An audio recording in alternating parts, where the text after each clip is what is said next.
हरे कृष्णा। सभी भक्तों का हार्दिक स्वागत है इस प्रातःकालीन श्रीमद् भागवत क्लास में।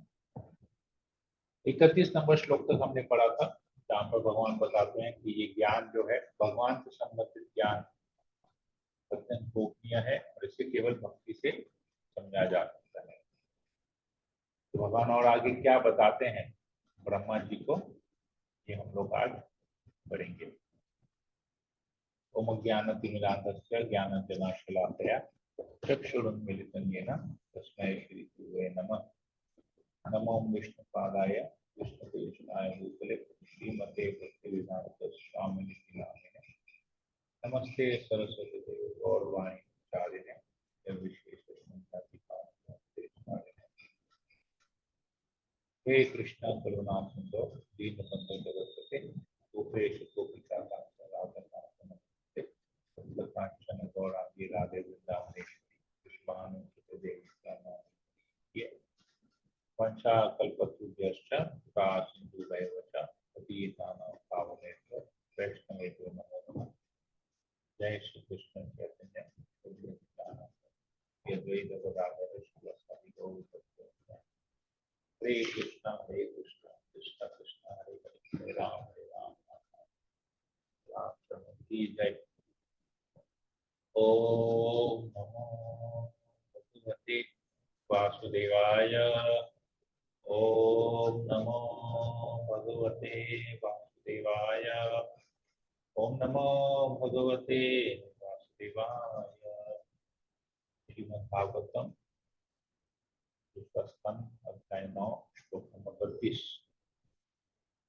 तो भगवान आगे कहते हैं ब्रह्मा जी को, मेरी अहेतु की कृपा से तुम्हारे अंतकरण में उदय होने वाले वास्तविक बोध से तुम्हें मेरे विषय में सब कुछ, मेरा वास्तविक शाश्वत रूप तथा मेरे दिव्य अस्तित्व, रंग, गुण तथा कार्य ज्ञात हो सकेगा। भगवान कहते मेरी अहेतु की कृपा से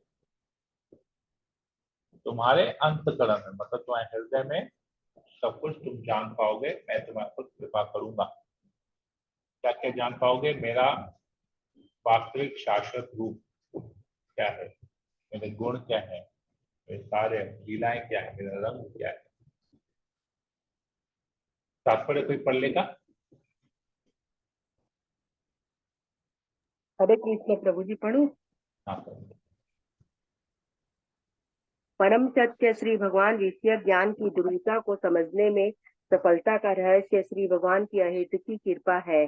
भौतिक जगत में भी जिस प्रकार अनेक पुत्रों का पिता अपने किन्हीं लाडले पुत्रों को ही अपने पद का रहस्य बताता है, पुत्रों में से जिसे वह योग्य समझता है उसे ही वह रहस्य उद्घाटन करता है। समाज में महत्वपूर्ण मनुष्य अपनी दयालुता के द्वारा ही जाना जाता है। इसी प्रकार श्री भगवान को जानने के लिए मनुष्य को उनका अत्यंत लाडला होना आवश्यक है। श्री भगवान असीम है, कोई भी उन्हें पूरी तरह नहीं जान सकता। केवल श्री भगवान के प्रति दिव्य प्रेमा भक्ति की उन्नति के सहारे ही श्री भगवान को जानने के लिए प्रिय पात्र बना जा सकता है। यहाँ हम देखते हैं कि श्री भगवान ब्रह्मा पर अत्यंत प्रसन्न है, अतः वे उन्हें अपनी अहेतुकी कृपा प्रदान करते हैं जिससे वे श्री भगवान का वास्तविक बोध प्राप्त कर सके। वेदों में भी कहा गया है कि कोई मनुष्य केवल संसारिक शिक्षा या बौद्धिक अभ्यास से परम सत्य परमेश्वर को नहीं जान सकता। परमाणिक गुरु तथा श्री भगवान में अटल विश्वास होने पर ही परम सत्य परमेश्वर को जाना जा सकता है। ऐसा श्रद्धालु व्यक्ति भले ही संसारिक दृष्टि से अशिक्षित क्यों न हो, भगवत कृपा से श्री भगवान के स्वतः जान सकता है। श्रीमद् भगवद गीता में भी कहा गया है कि श्री भगवान अपना यह अधिकार सुरक्षित रखते हैं कि वे किसके समझ प्रकट हो और किसके समझ नहीं। वे अपनी योग माया शक्ति से अपनी आप को अश्रद्धालुओं में से छिपा कर रखते हैं। जो श्रद्धालु उनके समझ श्री भगवान अपना रूप, गुण तथा लीलाएं प्रकट करते हैं। श्री भगवान रूप विहीन नहीं है, जैसा कि निर्विशेषवादी गलत रूप से सोचते हैं, किंतु उनका रूप ऐसा नहीं होता जिसका हमें यहाँ अनुभव है। वे अपने शुद्ध भक्तों के समक्ष अपना रूप, यहाँ तक कि अपनी परमाप भी प्रकट करते हैं। और यावान का यही अर्थ है कि जैसा कि श्री भागवतम के महान पंडित श्रील जीव गोस्वामी ने बताया है, श्री भगवान अपने अस्तित्व की दिव्य प्रकृति को उद्घाटित करते हैं। संसारी विवादक श्री भगवान के रूप की संसारी अवधारणा बनाते हैं। प्रमाणिक शास्त्रों में बताया गया है कि श्री भगवान का कोई संसारी रूप नहीं है। अतः जो लोग कम बुद्धि वाले हैं वे इस निष्कर्ष पर पहुंचते हैं कि श्री भगवान निराकार निर्विशेष होने चाहिए। वे संसारी रूप तथा आध्यात्मिक रूप में अंतर नहीं कर पाते। उनके संसार जिसका भौतिक रूप नहीं है वह निर्विशेष होगा। यह निष्कर्ष भी संसारी है क्योंकि रूपहीनता रूप की विपरीत अवधारणा है। संसारी अवधारणा को नकारने के दिव्य सत्य स्थापित नहीं होता। ब्रह्म संगीता में कहा गया है कि श्री भगवान का रूप दिव्य होता है और वे अपने इंद्रियों में से किसी भी इंद्रिय का उपयोग किसी भी कार्य हेतु कर सकते हैं। उदाहरणार्थ वे अपने नेत्रों से भोजन कर सकते हैं और अपने पांव से देख सकते हैं। रूप की संसारी धारणा में कोई न तो आंख से खा सकता है न ही पांव से देख सकता है। संसारी शरीर तथा सच्चिदानंद के दिव्य शरीर में यही अंतर है। आध्यात्मिक शरीर रूप विहीन नहीं होता। यह भिन्न प्रकार का शरीर होता है जिसके विषय में हम अपनी संसारी इंद्रियों से धारणा नहीं बना सकते। अतः रूप विहीन रूप से रहित अतः दिव्य शरीर धारण वाला जिसके विषय में भक्तों को तर्क वितर्क की बोध नहीं हो सकता। श्री भगवान अपने प्रकार करते हैं जो एक दूसरे के समान होते हुए भी विभिन्न शारीरिक लक्षणों वाले होते हैं। श्री भगवान के कुछ दिव्य शरीर श्याम वर्ण होते हैं तो कुछ श्वेत वर्ण, कुछ लाल लाल होते हैं तो कुछ पीत वर्ण, कुछ चतुर्भुजी होते हैं तो कुछ भुजाओं से युक्त, इनमें से कुछ मछली की तरह होते हैं तो कुछ सिंह के समान। श्री भगवान के ये विभिन्न दिव्य रूप भगवत कृपा से ही भगवत के समझ प्रकट होते हैं और इस प्रकार निर्विशेषवादियों के झूठे तर्क की श्री भगवान को रूप नहीं होता भगवत भक्तों को नहीं भाते। भले ही वे भक्ति में बहुत बड़े चढ़े न हो। श्री भगवान में असंख्य दिव्य गुण पाए जाते हैं। इनमें से एक है उनके शुद्ध भक्त के प्रति उनका प्रेम। इस भौतिक संसार के इतिहास में हम उनके दिव्य गुणों की सराहना कर सकते हैं। श्री भगवान अपने भक्तों की रक्षा करने तथा अधर्मियों का विनाश करने के लिए अवतरित होते हैं। उनके सारे कार्य उनके भक्तों से संबंधित होते हैं। श्री भागवतम उनके भक्तों के से संबंधित श्री भगवान के ऐसे अनेक कार्यों से भरा पड़ा है किंतु भक्तों को श्री भगवान की इन लीलाओं का कोई ज्ञान। जब वर्ष के ही थे तब उन्होंने गोवर्धन पर्वत उठा के अपने शुद्ध भक्तों को इंद्र के कोप में से बचाया था जो वर्षा द्वारा उस स्थान को अपलावित कर रहा था। अब 7 वर्ष के बालक द्वारा गोवर्धन पर्वत का उठाया जाना भले ही श्रद्धा विहीनों के लिए अविश्वसनीय लगे किंतु भक्तों के लिए यह सर्वथा विश्वसनीय है।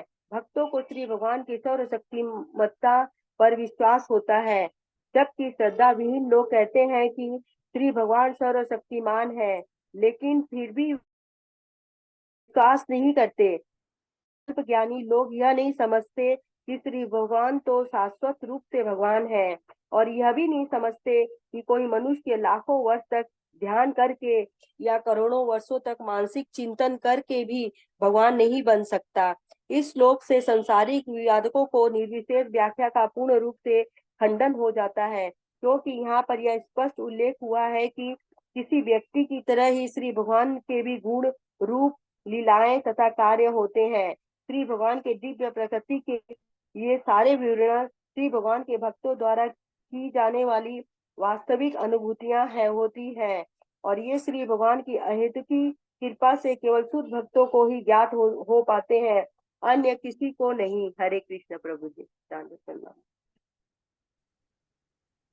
बहुत बड़ा तात्पर्य था, प्रभु बहुत इम्पोर्टेंट भी है कि इतने बड़े तात्पर्य में एक बात एकदम क्लियर स्पष्ट यहाँ पर आ जा रहा है कि भगवान केवल भक्तों पर अपनी कृपा करते हैं और भगवान को जो समझ सकता है। तो भक्ति करना कितना जरूरी है। भगवान साकार है, निराकार नहीं है। भगवान का एक साकार रूप है और भगवान को जानना है तो भगवान की भक्ति करनी है। कुछ उसका कोई उपाय नहीं है। कोई कुछ भी कितना भी माथा लगा ले, कितना भी कुछ बोल ले, बड़े बड़े दार्शनिक बड़ा बड़ा लेक्चर में क्यों ना कुछ बोल दें, अगर वो भक्त नहीं है तो वो जो भी कुछ बोलेगा उसका कोई वैल्यू नहीं है।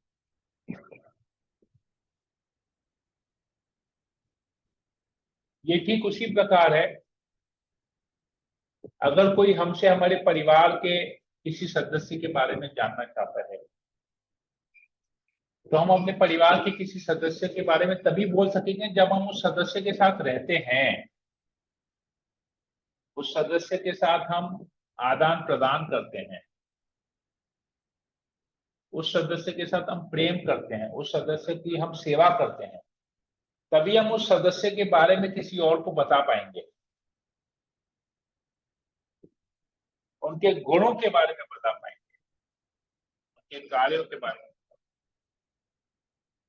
लेकिन अगर हम उस सदस्य को नहीं जानते, उस सदस्य की सेवा नहीं करते, उस सदस्य से बातें नहीं करते, तो हम कैसे उसके बारे में बता पाएंगे? तो भगवान तो अनंत है, तो जब तक हम भक्ति में सेवा नहीं करेंगे, प्रामाणिक शास्त्रों से उनके बारे में नहीं पढ़ेंगे, शुद्ध भक्तों के श्रीमुख से उनकी लीलाओं का वर्णन नहीं सुनेंगे, श्रवण नहीं करेंगे, तो हम कैसे भगवान के बारे में? तो भक्ति करना कितना जरूरी है और भक्तों के मुंह से ही श्रवण करना कितना जरूरी है, इसके बारे में यहाँ बताते हैं। लोग अभी भी बहुत कुछ फेसबुक में, यूट्यूब में बहुत कुछ पोस्ट डालते हैं, व्हाट्सएप में बहुत कुछ पोस्ट डालते हैं, उनको कुछ भी वो लोग समझ सुनते हैं, जो उनको अच्छा लगता है वो डाल देते हैं, लेकिन ये भूल जाते हैं कि क्या वो कोई शुद्ध भक्त बोल रहा है या कोई आदमी आदमी अपने मन से ही बोल रहा है, अपनी मनगढ़ंत एक काल्पनिक बना के बोल रहा है, कोई शास्त्र के आधार पे बोल रहा है कि नहीं। लोगों को अच्छा लगता है और लोग पोस्ट कर देते हैं, शेयर कर देते हैं, तो ये सब टाइम वेस्ट है एक्चुअली, समय की बर्बादी और कुछ नहीं। जब इसके उसके मुंह से सुनते हैं और उसका उसका पोस्ट करते हैं, फॉरवर्ड करते हैं, शेयर करते हैं, तो सब टाइम वेस्ट है। भक्तों को छोड़ के और किसी के मुख से किसी कुछ सुनना नहीं चाहिए। यहाँ पर बताइए, ये भगवान खुद बोल रहे हैं, केवल भक्ति से मुझे जाना जा सकता है और कुछ नहीं। फिर भी हम अभक्तों के मुंह से सुनने के लिए इतने वो रहते हैं, ललायत रहते हैं, अरे वाह क्या बोल रहा है, क्या मस्त बोलता है, क्या बढ़िया बोलता है। तो देखिए, अगर हम जब किसी ऐसे अभक्त की प्रशंसा करते हैं तो सोचिए भगवान को कैसा लगता हो। ऐसे किसी अभक्त का पोस्ट हम शेयर करते हैं तो उसके भगवान को कैसा फील होता हो।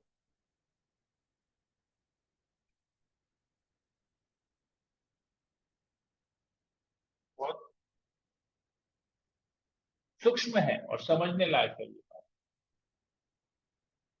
कि भगवान उसको अपनी कृपा नहीं कर रहे हैं, और जब हम उसको उसके मुंह से सुनते हैं जिसके ऊपर भगवान कृपा नहीं कर रहे हैं, तो हम भी भगवान की कृपा से वंचित हो जा रहे हैं। भगवान की कृपा से वंचित हो जा रहे हैं और हम उस व्यक्ति की प्रशंसा कर रहे हैं। सोचिए हम कितने बड़े बेवकूफ हैं हम लोग, जब हम लोग अभक्तों के मुंह से सुनते हैं, उनका फेसबुक पेज में कुछ देखते हैं, उनके यूट्यूब में कुछ देखते हैं,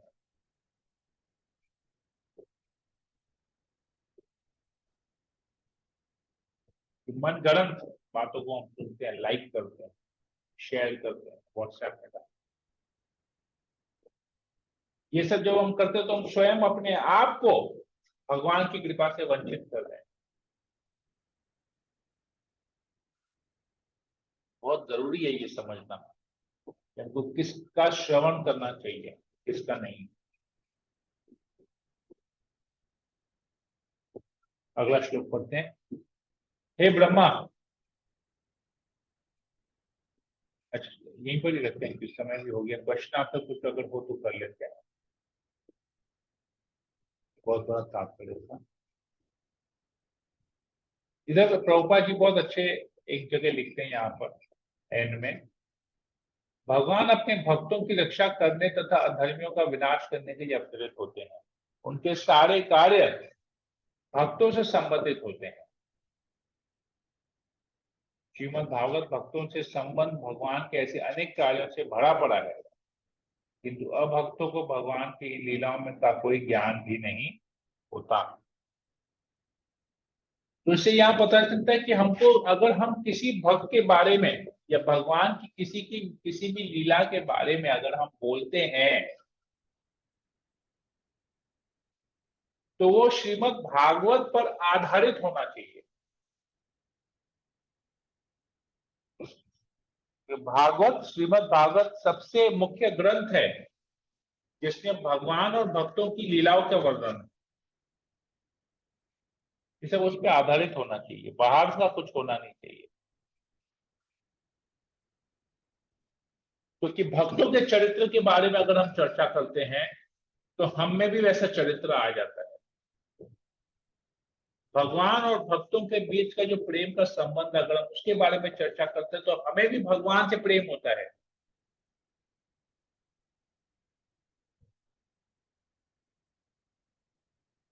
तो ये बहुत जरूरी है, भागवत पढ़ना, भागवत श्रवण करना, प्रामाणिक शास्त्र को पढ़ना, शुद्ध भक्त के मुंह से श्रवण करना बहुत जरूरी है।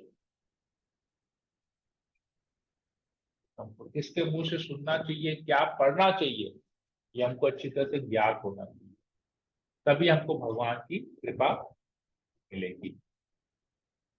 हरे कृष्णा। यहीं पर ही रखते हैं, किसी को कोई प्रश्न हो या कुछ कमेंट हो पूछ सकते हैं, बोल सकते हैं। हरे कृष्णा प्रभु जी। हरे कृष्ण।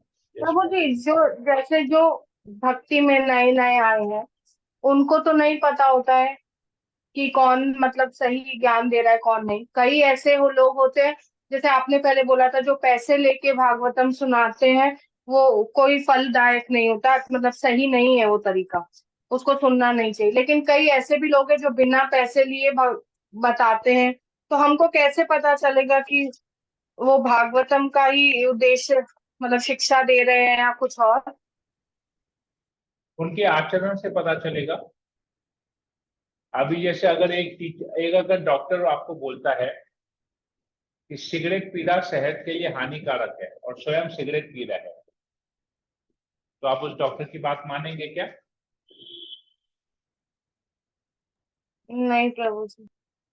वैसे ही अगर कोई व्यक्ति कहता है कि कृष्ण की भक्ति करनी चाहिए और स्वयं कृष्ण की भक्ति वो नहीं कर रहा है, तो ऐसे आदमी के मुख से सुनना चाहिए, उसके आचरण से पता चलेगा।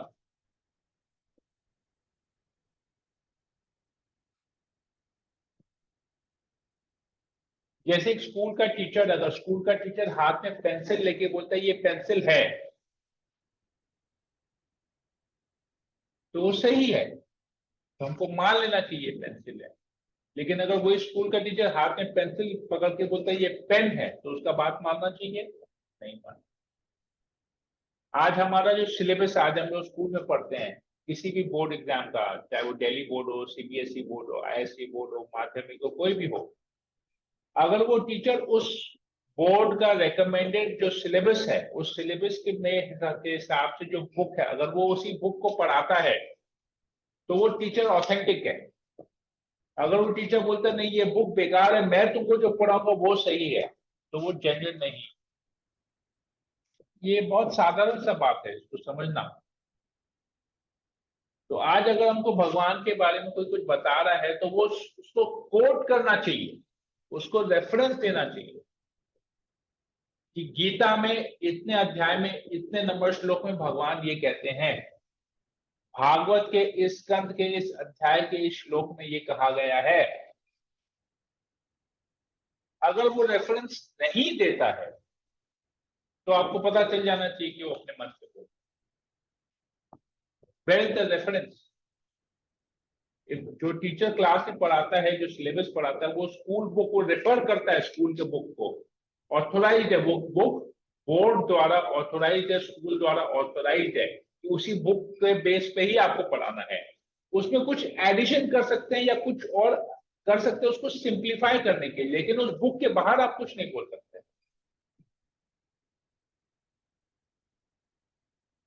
लेकिन आप YouTube और Facebook में देखेंगे, WhatsApp में देखेंगे, मैक्सिमम बातें जो लोग बोलते हैं कि एक बार एक भक्त के साथ, भगवान के साथ एक ऐसा हुआ। अरे कहां हुआ, कहां लिखा हुआ, वो कोई कोट नहीं करता है। एक बार ऐसा हुआ।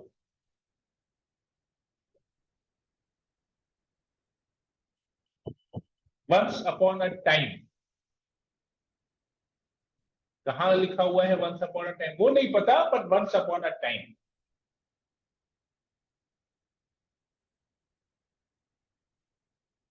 आई होप आई एम क्लियर माता जी।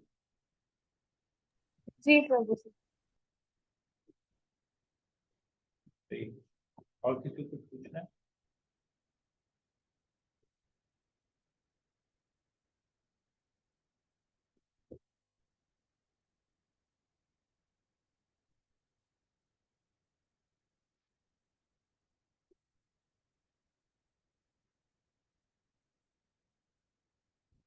नहीं, ठीक है, हम सेशन को यही करते हैं। हरे कृष्णा कृष्णा कृष्णा कृष्ण कृष्ण हरे हरे राम राम राम हरे हरे पति का नाम जय जगत